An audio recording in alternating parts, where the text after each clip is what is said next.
BBC Nepali सेवाको बिहानी पखबाट गनी अन्सारीको नमस्कार। आज कार्यक्रममा नयाँ सरकार गठनबारे प्रधानमन्त्री र राष्ट्रपतिबाट चालिएका कदमले राजनीतिक तरङ्ग, संविधानविद भन्छन् वैधानिक भन्दा पनि संसदीय पद्धतिको हिसाबले धेरै मिल्ने कुरा भएन। प्रमुख प्रतिपक्षी काङ्ग्रेसले बोलायो पदाधिकारी बैठक, उसको भावी कदम के हुन्छ? छलफल गरेर हामी आगामी कार्यक्रम अथवा हाम्रो दृष्टिकोणलाई फेरि हामी सार्वजनिक गर्छौँ। नेता रमेश लेखक र अन्तर्राष्ट्रिय प्रसङ्गमा इजरायल र प्यालेस्टिनी विद्रोही समूह हमासबीच युद्धविराम। तर सबैभन्दा पहिला आजका प्रमुख विश्व समाचार। सञ्जय ढकालबाट समाचार सुन्नुहोस्। झन्डै 250 मानिसको ज्यान जानी गरी भएको 11 दिनको लडाईँ अन्त्य गर्दै इजरायल तथा गाजा स्थित प्यालेस्टिनी विद्रोही बीच भएको युद्धविराम लागू भएको छ। प्यालेस्टिनी विद्रोही तथा इजरायलको सुरक्षा क्याबिनेटले इजिप्टको मध्यस्थतामा गरिएको युद्धविरामप्रति स्वीकृति जनाएका छन्। गाजामा विजयोत्सव मनाउन गोली चलाइएका आवाज आएका छन्, तर इजरायलतर्फ रकेट प्रहार रोकिएको छ। इजिप्टले इजरायल तथा गाजामा युद्धविराम पालना गराउन सुरक्षा प्रतिनिधिमण्डल पठाउँदैछ। हमासले पूर्वी जेरुसलेमबारे नखुलाइएका केही सहमति भएको बताएको छ, तर इजरायलले ती दाबी अस्वीकार गरेको छ। अमेरिकी राष्ट्रपति जो बाइडेनले युद्धविरामको स्वागत गरेका छन्। यसले मध्यपूर्वमा प्रगतिका निम्ति अवसर दिएको उनले बताए। युद्धविराम लागू हुन अगावै बोल्दै उनले इजरायलका प्रधानमन्त्री बेन्जामिन नेतान्याहुसँग कुरा गरेको अनि लडाईँ अन्त्य गराएकोमा उनलाई बधाई दिएको बताएका थिए। साथै बाइडेनले युद्धविरामको मध्यस्थता गराएकोमा इजिप्टका राष्ट्रपति सिसीलाई पनि धन्यवाद दिएका छन्। अमेरिका गाजामा मानवीय कार्यहरूको समर्थन गर्न कटिबद्ध भएको उनले बताए। ब्रिटेनका विदेश मन्त्री डोमिनिक राबले सबै पक्षलाई युद्धविराम स्थायी बनाउन आग्रह गरेका छन् ताकि सो क्षेत्रमा हिंसाको चक्र तोडियोस्। तर इजरायलमा कैयन दक्षिणपन्थी राजनीतिज्ञहरूले युद्धविरामको निन्दा गरेका छन्। तपाईँ बीबीसी नेपाली सेवा सुनिरहनु भएको छ। ब्रिटेनमा आफ्नी आमा राजकुमारी डायनाको अन्तर्वार्ता गर्न बीबीसीका पत्रकार मार्टिन बसिरले अपनाएका तरिकाबारेका गुनासाको उचित छानबिन गर्न विफल भएकोमा ड्युक अफ क्याम्ब्रिज राजकुमार विलियमले बीबीसीको आलोचना गरेका छन्। एक स्वतन्त्र रिपोर्ट सार्वजनिक भएपछि राजकुमार विलियमले जारी गरेको विज्ञप्तिमा उनले ती पत्रकारले उनकी आमालाई झुक्क्यानमा पारेर अन्तर्वार्ता लिएको अनि बीबीसीका अग्रणीहरूले त्यसबारे प्रश्न गरिँदा जवाफ नदिएको भनेका छन्। यो घटनाले आफ्नी आमाको मनमा त्रास भए तथा एक्लोपना झन बढाइदिएको राजकुमार विलियमले बताए। लर्ड डाइसनको रिपोर्टलाई उनले स्वागत गरेका छन्। रिपोर्टमा मार्टिन बसिरले अनुचित र बीबीसीको मापदण्ड विपरीत काम गरेको उल्लेख छ। राजकुमार ह्यारीले शोषणको संस्कृति तथा अनैतिक कार्यहरूका कारण अन्ततः आफ्नो आमाको ज्यान गएको बताएका छन्। बीबीसीले यस घटनामा निशर्त माफी मागेको छ। अमेरिकाका पूर्व राष्ट्रपति डोनाल्ड ट्रम्पले जनवरीमा भएको क्यापिटल दंगाबारे अनुसन्धान गर्न दुवै दलका सांसदहरू लागि परेपछि आफ्नो दल रिपब्लिकनका तर्फबाट त्यसमा सामेल उनकै शब्दमा अटेर रिपब्लिकनहरूको चर्को आलोचना गरेका छन्। डेमोक्रेटहरूको बहुमत रहेको प्रतिनिधि सभामा 35 रिपब्लिकन सदस्यको समर्थनसहित 6 जनवरीको घटना अनुसन्धान गर्ने पक्षमा निर्णय भएको थियो। उक्त प्रयासलाई ट्रम्पले डेमोक्रेटहरूको पासो भन्ने गरेका छन्। तर उक्त विधेयक पारित हुन आवश्यक रिपब्लिकन समर्थन माथिल्लो सदन सिनेटमा भने मिल्ने देखिँदैन। उक्त विधेयकले दुवै दलका उत्तिकै संख्यामा सदस्य रहेको एक स्वतन्त्र छानबिन आयोगको प्रस्ताव गरेको छ, जुन किसिमको आयोग सेप्टेम्बर 11 को हमलापछि पनि बनाइएको थियो। र भारतका स्वास्थ्य अधिकारीहरूले कालो ढुसीको बढ्दो मामिलालाई पनि महामारीको घोषणा गर्नुपर्ने बताएका छन्। सामान्यतया दुर्लभ मानिने उक्त म्युकोरमाइकोसिसको संक्रमण 50% मामिलामा घातक हुने ठानिन्छ। ज्यान जोगाउन कतिपय बिरामीको आँखा वा चिउँडोको हड्डी निकाल्नुपर्ने हुन्छ। केही महिना यता भारतमा कोभिडबाट निको भएका र निको हुँदै गरेका हजारौंमा कालो ढुसीको संक्रमण पाइएको छ। डाक्टरहरूका अनुसार कोभिड संक्रमणको उपचारमा स्टेरोइडको प्रयोगका कारण यसो भएको हुन सक्छ। मधुमेहका रोगीहरू बढी जोखिममा रहेको डाक्टरहरूको भनाइ छ। यो बीबीसी नेपाली सेवा हो।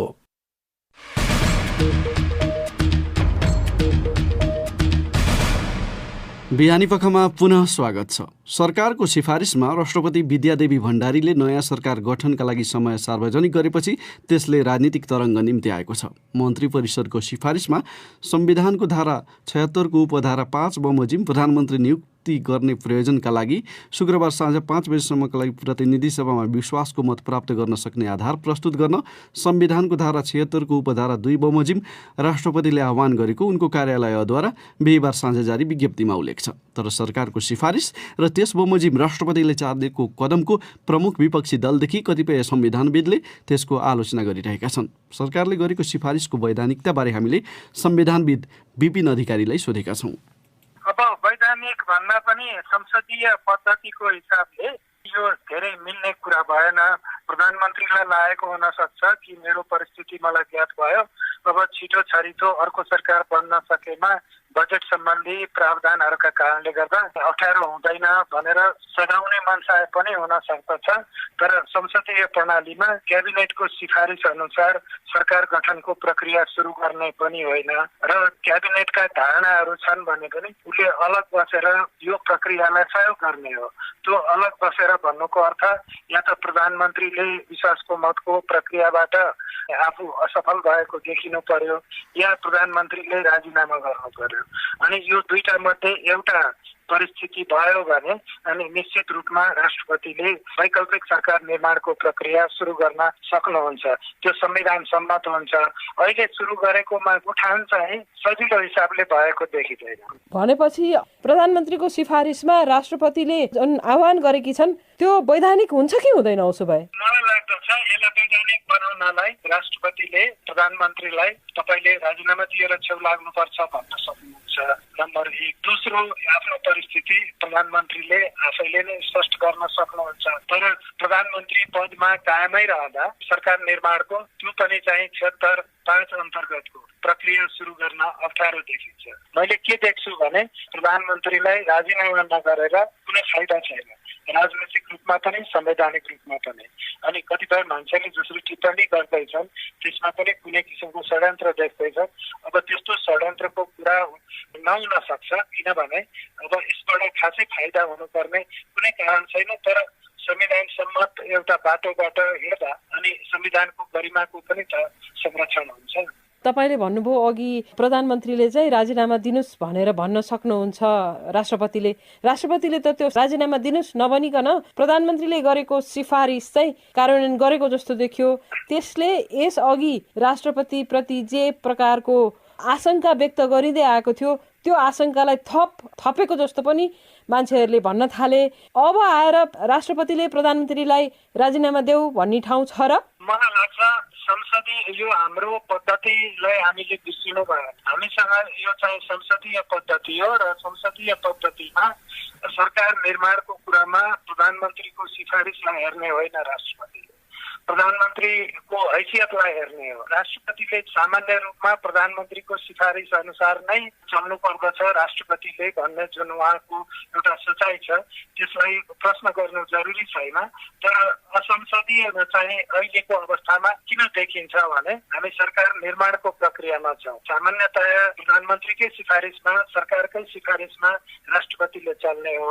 तर यो विषयमा होइन, यति कुरा स्पष्ट नभएको हुन सक्दछ र त्यस्तो परिस्थितिमा यदि क्याबिनेटले निर्णय गरेको छ भने यस विषयमा त राम्रो छलफल पनि भएको होला। यदि छलफल भएको छ भने प्रधानमन्त्रीको हैसियत के हो भन्ने कुरामा चाहिँ राष्ट्रपतिले सोध्न सक्नुहुन्थ्यो। उहाँले सोध्नु भएन, तर प्रश्न उठेपछि सोध्न सकिन्छ। मलाई लाग्दछ देशको प्रधानमन्त्रीको गरिमा प्रधानमन्त्रीले नै राख्ने हो र उहाँले आफै स्पष्ट गरिदिनु भयो भने राष्ट्रपतिलाई सहज हुन्छ।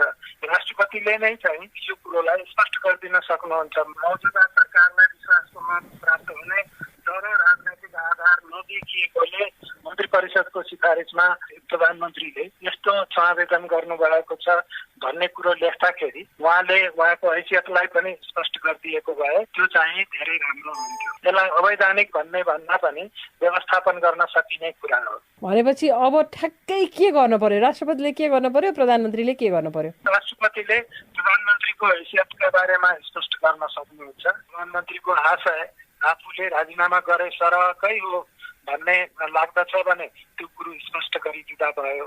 या राष्ट्रपतिले एउटा ल्याइसक्नु भएको छ विज्ञप्ति, राष्ट्रपति विज्ञप्तिको एउटा मूल आधार म हुँ, म नै स्पष्ट गरिदिन्छु भनेर प्रधानमन्त्रीले गरिदिँदा पनि हुन्छ। त्यो हो भने यो प्रक्रिया 76(5) अन्तर्गतको प्रक्रिया सुरु गर्नलाई व्यवधान हुँदैन। सरकारले राष्ट्रपतिलाई गरेको पछिल्लो सिफारिसको वैधानिकताबारे संविधानविद विपिन अधिकारी साथी रमा पराजुलीसँग कुरा गर्दै चर्चा राजनीतिक घटनाक्रमकै नयाँ सरकार गठनका लागि आह्वान गर्ने राष्ट्रपतिको कदमलाई उसकै शब्दमा अलोकतान्त्रिक र संविधान विपरीत भन्दै प्रमुख प्रतिपक्षी नेपाली काङ्ग्रेसले पछिल्लो घटनाक्रमबारे छलफल गर्न केन्द्रीय पदाधिकारी र पूर्व पदाधिकारीहरूको बैठक अहिले बिहान 9 बजे बोलाएको छ। बैठकले भावी रणनीतिबारे निर्णय लिने पार्टीद्वारा बिहिबार अबेर राति जारी विज्ञप्तिमा उल्लेख छ। यसै सन्दर्भमा केही बेर अघि हामीले नेता रमेश लेखकलाई काङ्ग्रेसको अबको कदम के हुनेछ भनेर सोधेका छौँ। आज 9 बजे पार्टी सभापतिजीका पदाधिकारीहरूको बैठक छ। त्यो बैठकले यो बारेमा छलफल गरेर हामी आगामी कार्यक्रम अथवा हाम्रो दृष्टिकोणलाई फेरि हामी सार्वजनिक गर्छौँ। कतिपयले प्रधानमन्त्री विरुद्ध अब अविश्वास र राष्ट्रपति विरुद्ध महाभियोग प्रस्ताव कांग्रेसले लैजाने तयारी गरेको छ भन्ने कुरा छ। होइन, हाम्रो अहिले 9 बजे पदाधिकारीहरूको बैठक छ। त्यो बैठकले छलफल गरेर निर्णय गर्ला। विषय के हो त भन्दा वास्तवमा यो संविधानको गम्भीर उल्लङ्घनको कुरा हो। मानौँ कि देशमा संविधान, विधि, पद्धति, परम्परा कुनै पनि कुरा छैन र दुईजना मान्य राष्ट्रपतिजी र मान्य प्रधानमन्त्रीजीले हाम्रा वचनहरू नै हुकुम हुन्, हाम्रा व्यवहारहरू नै लोकतन्त्र हो, हामी संविधान भन्दा माथि छौँ भनेर जुन पटक पटक देखाइराख्नु भएको छ र यो पछिल्लो समय जुन काम गर्नु भएको छ, वास्तवमा यो संविधान माथि नै जालसाजी हो। त्यो संविधानमाथि यदि जालसाजी हो भने तपाईँकै शब्द सापट्टि लिएर मैले भने त्यस विरुद्ध संविधानबाटै केही उपाय खोज्नुहुन्छ? मैले भने नि त यो गम्भीर विषय हो। त्यसकारण कांग्रेसले यसमा गम्भीरतापूर्वक सोचेर कुनै राजनीतिक रूपले पनि कडा ढङ्गले कांग्रेस अगाडि बढ्नुपर्छ भन्ने त मलाई लागेको छ। तर अब ठ्याक्कै कांग्रेसले गर्छ के भन्ने कुरा त कांग्रेसको आधिकारिक छलफल पछि नै हामी टुङ्गोमा पाउनुपर्छ। त्यसकारण मैले पहिले नै भन्ने कुरा उचित हुँदैन। तपाईँ आफैले भनेको पटक पटक दुरुपयोग भएको छ यो पदको, संस्थाको। त्यो दुरुपयोगको साक्षी किनारा राजनीतिक रूपमा बाँडफाँडको जब लेनदेनको कुरा हुन्छ तपाईँहरू पनि साक्षी किनारा बसिदिनुहुन्छ भने एक थरीको आरोप छ नि, के भन्नुहुन्छ? होइन, हामी साक्षी बसेका छैनौँ। हेर्नुहोस्, पछिल्लो पटक प्रतिनिधि सभाको विघटन गर्दा पनि हामीले त्यही ढङ्गले आफ्ना विचारहरू प्रस्तुत गरेका छौँ।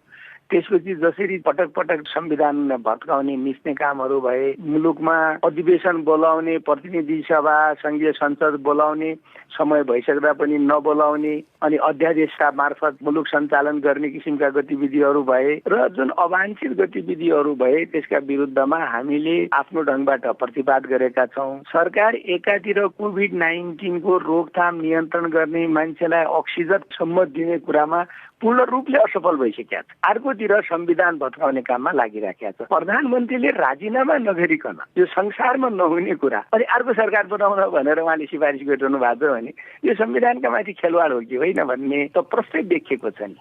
पछिल्लो राजनीतिक घटनाक्रम र भावी कदमबारे प्रमुख प्रतिपक्षी नेपाली कांग्रेसका नेता रमेश लेखक, तपाईँ बीबीसी नेपाली सेवाको बिहानी पख सुनिरहनु भएको छ। अब नेपाल बाहिरको एउटा विषय, इजरायल र प्यालेस्टिनी विद्रोही समूह हमास बीच घोषणा भएको युद्धविराम स्थानीय समयअनुसार शुक्रबार राति 2 बजेबाट सुरु भएको छ। यससँगै 11 दिनदेखि जारी बमबारी रोकिनेछ, जसका कारण 240 जनाको ज्यान गएको छ। बीबीसी विवरणमा आधारित रिपोर्ट सुनौ सञ्जय ढकालबाट। इजरायलको सुरक्षा क्याबिनेटले 11 दिनको सङ्घर्ष रोक्ने युद्धविराम सम्झौतालाई स्वीकृति दिएको छ। उसका अनुसार यो युद्धविराम इजिप्टले प्रस्ताव गरेको थियो र यसको पालना निशर्त अनि दुवै पक्षबाट हुनेछ। इजिप्टले अब इजरायल र गाजामा प्रतिनिधिमण्डल पठाएर सम्झौताका विस्तृत पक्षलाई अन्तिम रूप दिने ठानिएको छ। युद्धविराम घोषणा भए पश्चात प्यालेस्टिनीहरूले खुसी मनाएका दृश्यहरू देखिएका छन्। अमेरिकी राष्ट्रपति जो बाइडेनले युद्धविराम भएको पुष्टि गरेका छन्। उनले अमेरिका इजरायलको सुरक्षाको अधिकारको समर्थनमा रहेको बताए। मुख्य प्यालेस्टिनी विद्रोही समूह हमास तथा इस्लामिक जिहादले पनि युद्धविराम भएको पुष्टि गरेका छन्। बीबीसी संवाददाता सेबास्टियन असर भन्छन्, यदि युद्धविराम प्रभावकारी भएमा सबै पक्षले इजरायल तथा हमास बीचको पछिल्लो द्वन्द्वले उक्त क्षेत्रको अवस्थाबारे कस्ता परिवर्तन गराएका छन् भनेर निहाल्नेछन्। इजरायली प्रधानमन्त्री बेन्जामिन नेतन्याहुले भनेका छन्, उनको देशको लक्ष्य हमास तथा अन्य प्यालेस्टिनी विद्रोही समूहहरूको क्षमतामा ह्रास ल्याइदिनु रहेको थियो र उक्त लक्ष्य प्राप्त भएको उनको भनाइ छ। तर त्यसको बदलामा चर्को मानवीय मूल्य तिर्नु परेको ठानिन्छ। विश्लेषकहरू भन्छन्, अब इजरायलीहरूले गाजामा गरिएका बमबारीले के अब साँच्चै आगामी दिनमा हमाससँग घातक सङ्घर्ष रोक्नेछ त भनेर प्रश्न गर्नेछन्।